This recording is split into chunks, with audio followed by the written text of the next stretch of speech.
Hola, ya en casita. Les damos la bienvenida a Aprende en Casa 2, un espacio en el que vamos a poder estudiar y divertirnos desde nuestros hogares.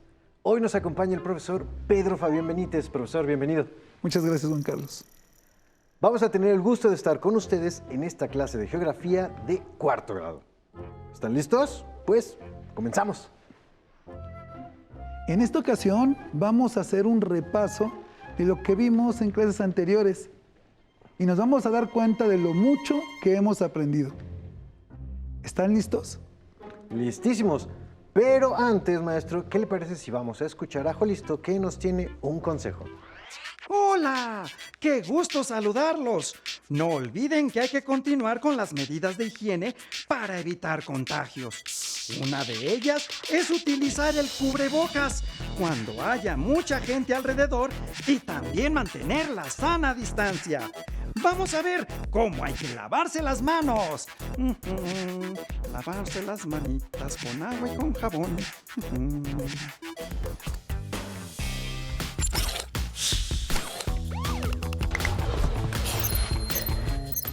¡Atención! ¡Atención! A continuación, información importante. Lavarnos las manos varias veces al día es importante para prevenir cualquier enfermedad. Sigue estos pasos para hacerlo correctamente. Moja tus manos. Usa suficiente jabón. Frota tus palmas una con la otra. Ahora, frota la palma de una de tus manos contra el dorso de la otra, entrelazando los dedos. Repite lo mismo con la otra mano. Frota los dedos. Ahora haz como que rasguñas la palma de tus manos para lavar tus uñas. Enjuaga tus manos con agua. Sécalas con una toalla y ¡listo! Tus manos están limpias. Si no tienes agua y jabón, usa desinfectantes a base de alcohol. ¡Cuídate! Demos inicio a nuestra clase. Vamos a intentar hacer un resumen de lo que aprendimos en las semanas anteriores. ¿Qué les parece si comenzamos? Pues comencemos, maestro. Me parece perfecto. Vamos a empezar hablando de la población de México y de sus características.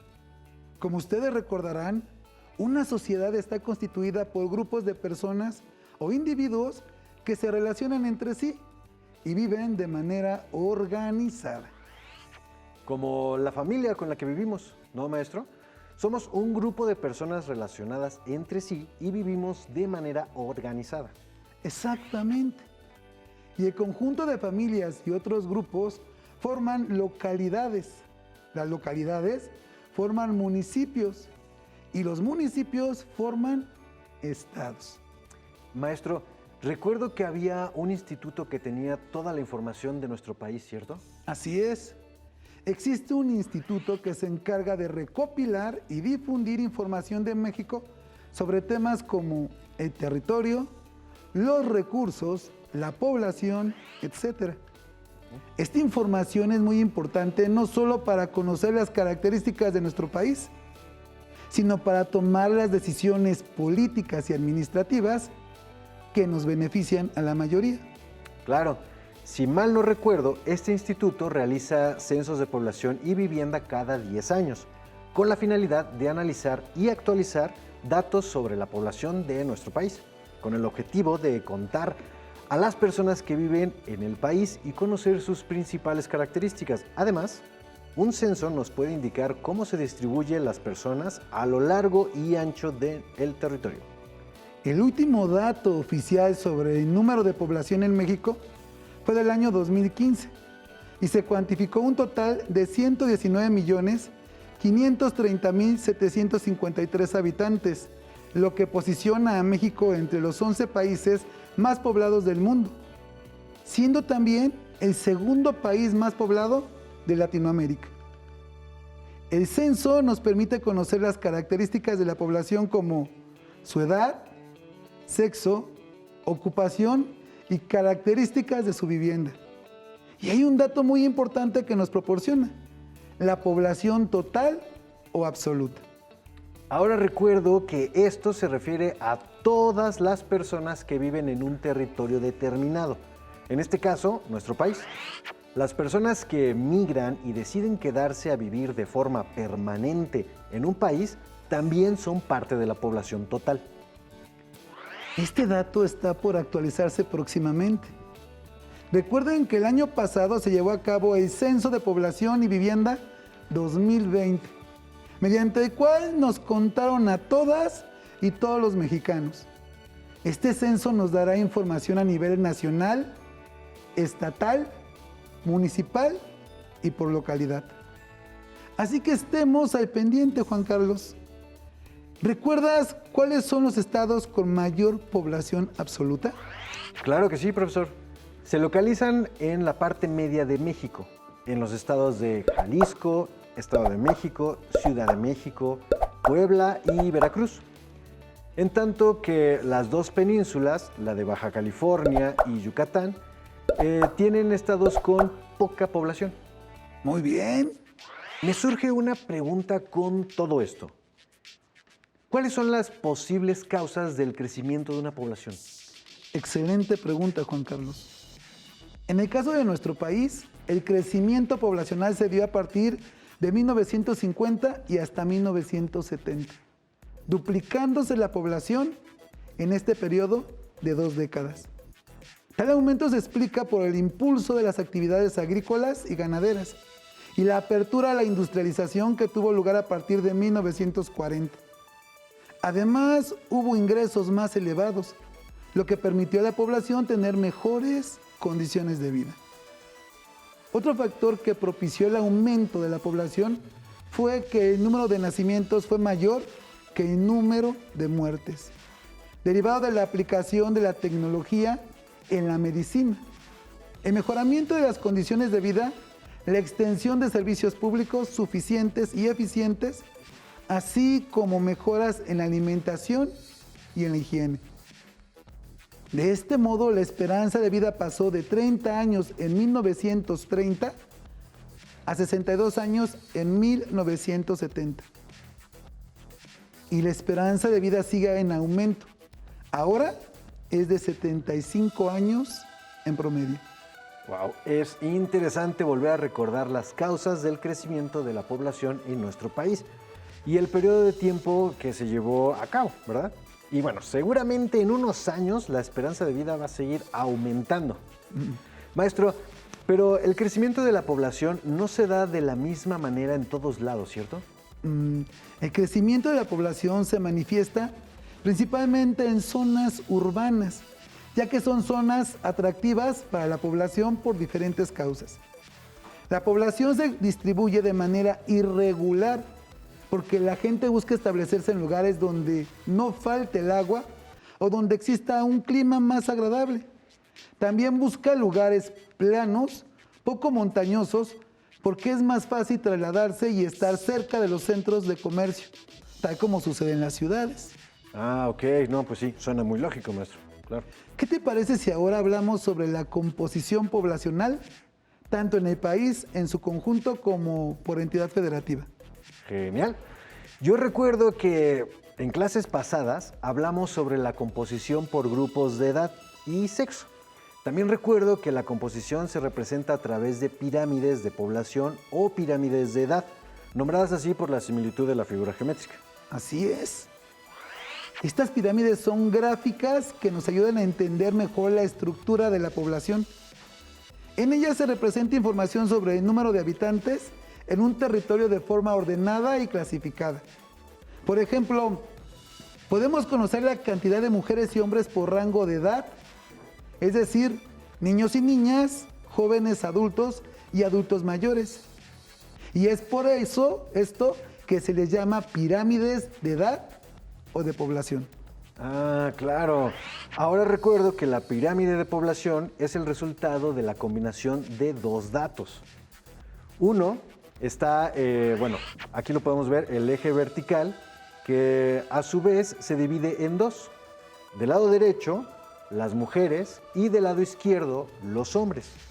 Cada barra representa a grupos quinquenales de edad, es decir, de 0 a 4 años, de 5 a 9 y así sucesivamente hasta 85 años y más. Y el otro está en el eje horizontal. En la parte inferior de la pirámide se indica la cantidad de habitantes o valores de la población. Esta puede estar indicada en miles o millones, según sea el caso, según la cantidad de habitantes de la población de un país, de una entidad o de una localidad. O también puede estar representada en porcentajes, ya sea por valores absolutos o porcentajes. A la izquierda de la gráfica se colocan los hombres y a la derecha las mujeres, como ya mencionamos. Los grupos de edad se clasifican en 3. Jóvenes de 0 a 18 años. Adultos de 19 a 64 años. Adultos mayores de 65 a 85 años o más. En la base están los jóvenes, en el centro los adultos y en la cima los adultos mayores.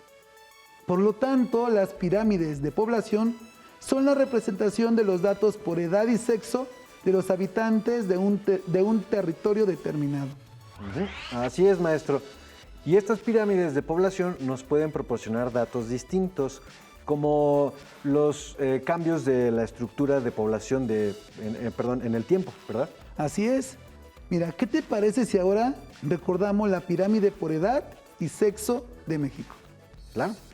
Pongamos en práctica un poco de lo que acabamos de aprender. Ok. Para el análisis seguiremos los siguientes pasos. Paso Bien. número 1. Identifiquemos la estructura de la pirámide. Ubiquemos los grupos por sexo y edad. Muy bien. En este caso, las mujeres se encuentran del lado izquierdo en color rojo oscuro, mientras que los hombres se encuentran representados del lado derecho en color anaranjado. Excelente. El siguiente paso es este. Consiste en ubicar los grupos de edad, los cuales se encuentran en los costados, tanto derecho como izquierdo. Recordemos que se organizan en intervalos de 5 años, que inician de 0 a 4 años, de 5 a 9 años y así sucesivamente hasta considerar a los adultos mayores. El número 3.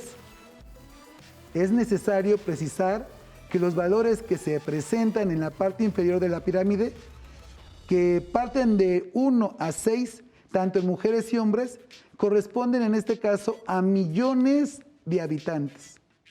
¿Qué les parece si ahora ubicamos a los grupos de edades con mayor y menor presencia en nuestro país? Me parece muy bien. Observemos la pirámide con detenimiento. Debes estar atento porque necesitaré de tu ayuda. Claro que sí. Estoy listo para ayudar a que todas y todos en casa comprendan cómo se realiza una interpretación de las pirámides de población, maestro. Pues comencemos con el rubro de las mujeres que, recuerden, se ubica del lado izquierdo. A la par, identifiquemos qué barra es la más alargada y cuál es la más pequeña. Observemos también a qué grupo de edad pertenecen ambas. Yo ya lo tengo. Eso. A ver, la barra más alargada corresponde al grupo de edad de 10 a 14 años, mientras que la más corta se encuentra en el rango de edad de 85 y más años. Excelente. Ahora observen la cantidad de población representada en la parte inferior de la pirámide. Recordemos que esta parte de la pirámide nos indica el valor absoluto en miles o millones de habitantes o en porcentaje.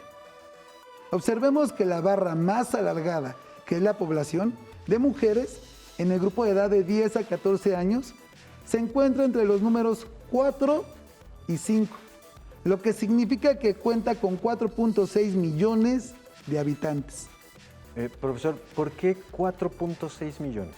Mira, porque esta barra ocupa un poco más de la mitad entre los números 4 y 5.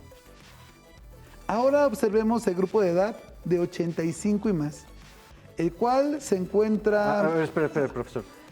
Yo quiero ayudar, ¿puedo? Claro que sí. Muy bien, a ver. Esta barra se encuentra entre los números 0 y 1. Y si mis cálculos no me fallan, esta barra se localiza en el 0.4. Muy bien. Significa que tiene menos de 1 millón de habitantes.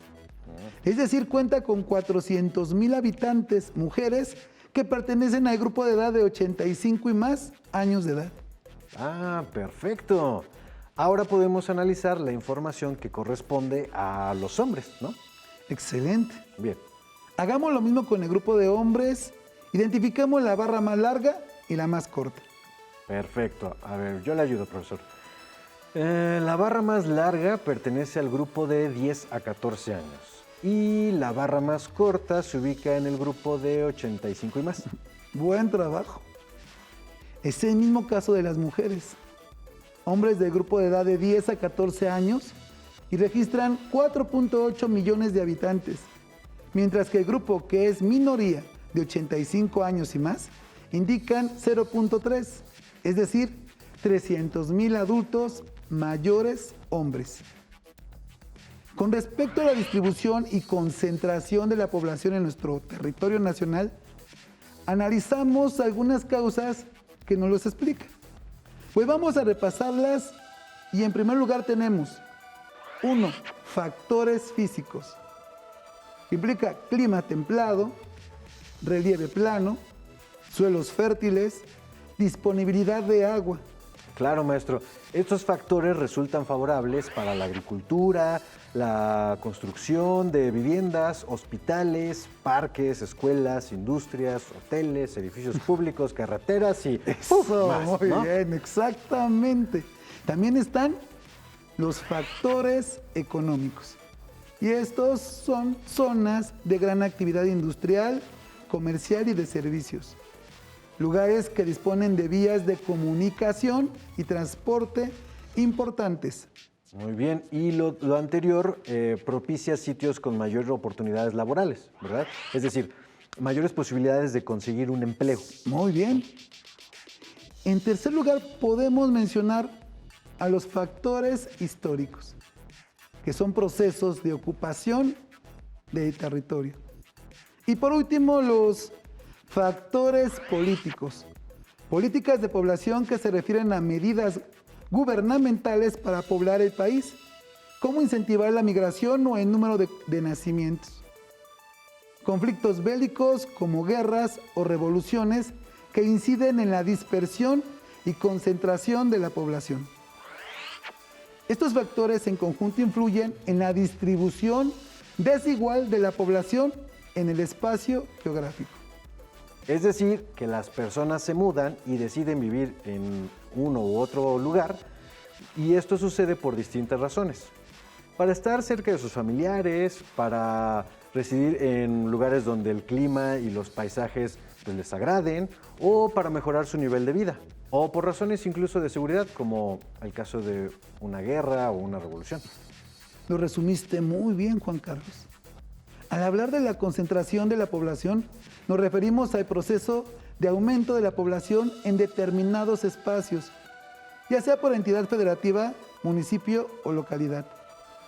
Este fenómeno es muy notorio en las ciudades, en donde se da una mayor concentración de población. En cambio, en zonas rurales se da el proceso contrario, la dispersión. A la concentración o dispersión de población se le conoce como densidad poblacional. ¿Recuerdas su definición, Juan Carlos? Claro que sí. Bueno, la densidad de población describe el número de personas que ocupa un área en relación con el tamaño de esa área. Para obtener este dato es necesario conocer el total de la población de un país, entidad federativa o municipio y dividirlo entre la extensión territorial del área en cuestión. Se expresa en kilómetros cuadrados y con ella es posible conocer cuántas personas viven en un kilómetro cuadrado o qué tan cerca viven unos de otros en determinado territorio. Y en pocas palabras, es un dato que sirve para conocer cuántas personas hay en un espacio delimitado y si la población está concentrada o dispersa. Hay que recordar que la extensión del territorio y el número de habitantes determinan la densidad de población. Es decir, cuanto más amplio sea el territorio, quizá la concentración disminuya, o si es pequeño la concentración, será más evidente. Maestro, recuerdo que las zonas con grandes concentraciones poblacionales presentan algunos problemas, ¿cierto? Así es. Entre estos problemas podemos encontrar 1. Contaminación ambiental. 2. Falta de vivienda. 3. Insuficientes medios de transporte. 4. Escasez de agua. 5. Tráfico vehicular. 6. Desempleo. Ahora hablaremos sobre las características sociales que posee la población mexicana. Este tema es de suma importancia para conocer y comprender la riqueza de nuestro propio país, pero también para entender lo que necesitamos mejorar. ¿Y cuáles son esas características, profesor? A grandes rasgos, estas son. La población mexicana se compone en su mayoría de mestizos, representando el 70% del total del país. El 22% es población indígena, con 25.7 millones de habitantes, con más de 60 pueblos que tienen su propia lengua materna. Esto convierte a México como una de las naciones con mayor diversidad lingüística del planeta. El analfabetismo, que refiere a las personas que no saben leer y escribir, nos indican los datos del instituto que realiza los censos que 4 de cada 100 hombres y 6 de cada 100 mujeres de 15 años y más, lamentablemente no saben leer ni escribir. Y 3, el nivel de educación o escolaridad. En el país, de acuerdo al instituto que realiza los censos en México, los habitantes de 15 años y más tienen 9.2 grados de escolaridad en promedio, lo que significa un poco más de la secundaria concluida. 4. La esperanza de vida, que refiere al número de años que en promedio se espera que viva una persona después de nacer, y que es de 75.2 años. 5. La pobreza, que se representa principalmente en los estados del Pacífico Sur como Guerrero, Oaxaca y Chiapas, estados donde la población no logra satisfacer las necesidades básicas por falta de recursos como la alimentación, la vivienda, la educación, la asistencia sanitaria y también el agua potable o la electricidad. 6. La mortalidad. Según los datos más recientes, la mayor parte de las muertes son casi el 90%, o 9 décimos en términos fraccionarios. Son provocadas por enfermedades y problemas relacionadas con la salud. El resto se debe a causas externas como accidentes y hechos violentos. 7. La densidad promedio, que es de 61 habitantes por kilómetro cuadrado, lo cual significa una densidad media. 8. La población de nuestro país vive en su mayoría en localidades urbanas. Dicho de otra manera, de cada 10 habitantes en México, 8 viven en localidades urbanas y solo 2 en localidades rurales. ¡Wow! Con toda la información que hemos repasado en esta clase, maestro, nos queda más claro cómo es el país en el que vivimos y las personas que lo habitamos.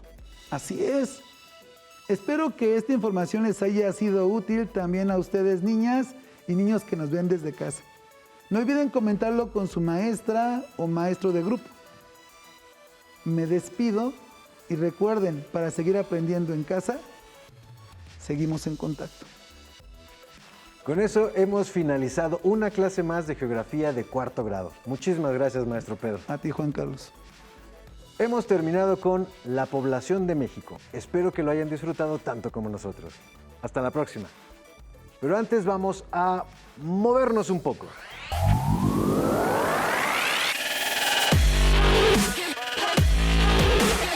Recuerda, entre clase y clase, activa tu cuerpo. Vamos a trabajar un ejercicio de coordinación que se llama caperuza. Vamos a levantar nuestra pierna derecha y la mano derecha igual.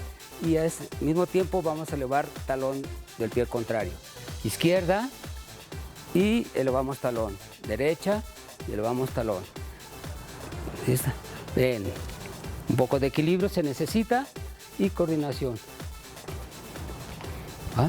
Una más. Acuérdate, levas rodilla y la mano del mismo pie. Bien. Nos ponemos en posición y elevamos rodilla derecha, mano derecha. Muy bien, izquierda. Muy bien. Hago un poco más despacio para que puedas levantar rodilla y mano al mismo tiempo, elevando el talón del pie contrario. Bien. Haz una coordinación. Trata de mantener un poco el equilibrio, eso, con tu otra mano, de tal manera que te puedas sentir a gusto. Acuérdense que es la rodilla que se levanta, la mano del mismo lado se estira. Ahora vamos a hacer una marcha nada más marcada. Lo que vamos a hacer es, vamos a elevar nuestras rodillas de forma alternada y vamos a la altura de nuestra cintura. Vamos a hacer que peguen nuestras manos y vamos a alternar derecha, izquierda.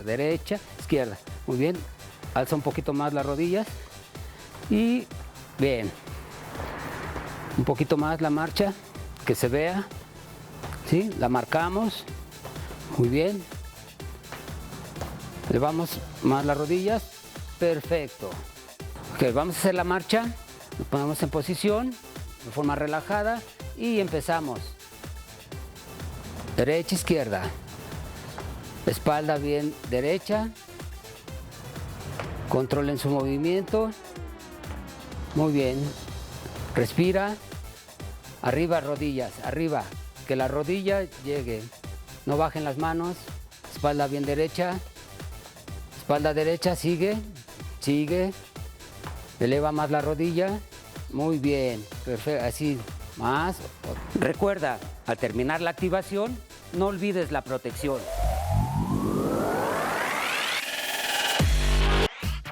Si necesitas ayuda para responder tus dudas, contáctanos.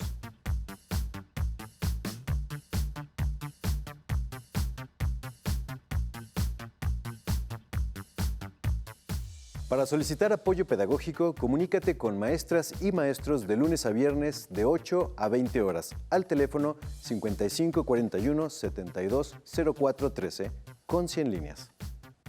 También puedes encontrar los libros de texto en la página conalitech.cep.gov.mx. Si quieres volver a ver los programas de Aprende en Casa, los puedes encontrar en la siguiente liga: aprendeencasa.cep.gov.mx. A continuación, matemáticas. No se muevan de su lugar. Tenemos algo muy importante para ustedes. Acompáñanos.